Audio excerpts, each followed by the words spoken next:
Begin by turning up the bottom of the pocket panel fabric by 5/8 of an inch and press and sew at 1/2 inch.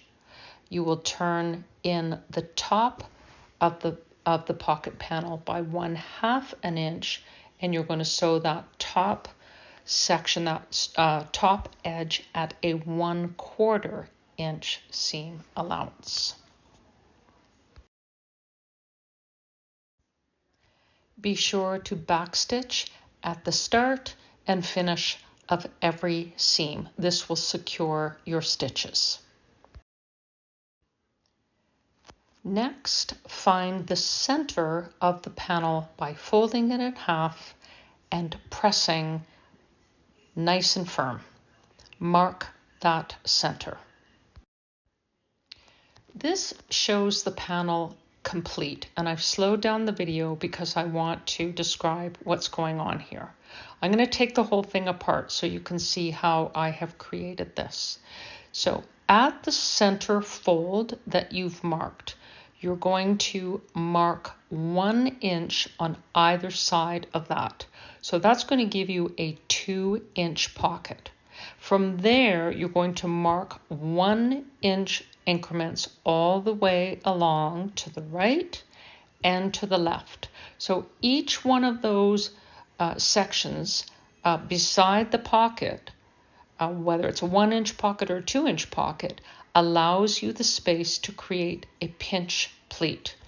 And the way you do the pleat is you find the little mark, the green mark there, and you find the other green mark and you bring them together, and that makes a little pleat.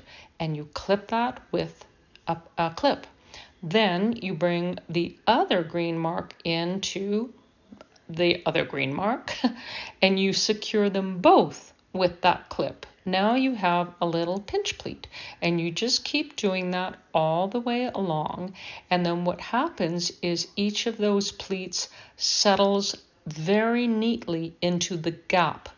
So when you were drawing those 1-inch increments, you were setting space for the pleats and for the gaps that the pleats would rest into. And I'm just putting them together. They actually come together really quite easily.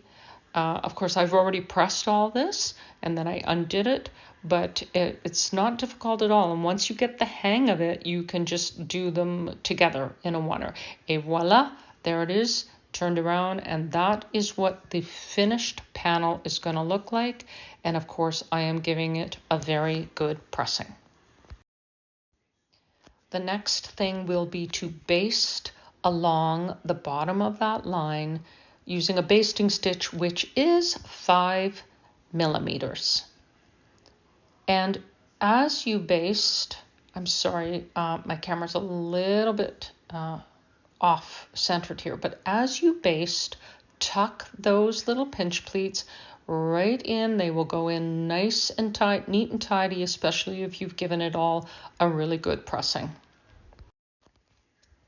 The next thing I'm doing is sewing a line of stitching from the top to the bottom, right in between each one of those pockets. So just straight on down from top to bottom, removing the pins. I backstitch and then removing the pins as I go. You can just eyeball it. If you need to mark it with a ruler, you're welcome to do that. I didn't feel the need to do that. And then as I get down to the bottom, I just will remove that pin, and I'm going to separate the fabric a little bit. And then I'm just stitching right on down through there. The basting threads are still there along the bottom, but it's not that big a deal. I'm going to be removing those later.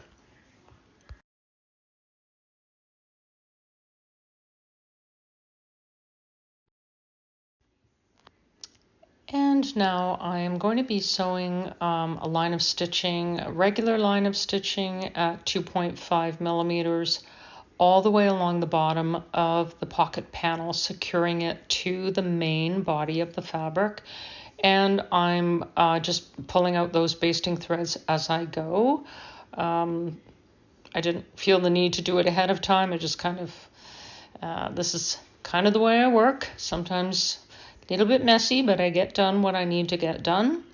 So the bottom of the pocket panel will be secured to the main body of the fabric, and we are in the home stretch of adding this roomier pocket panel to the tote bag.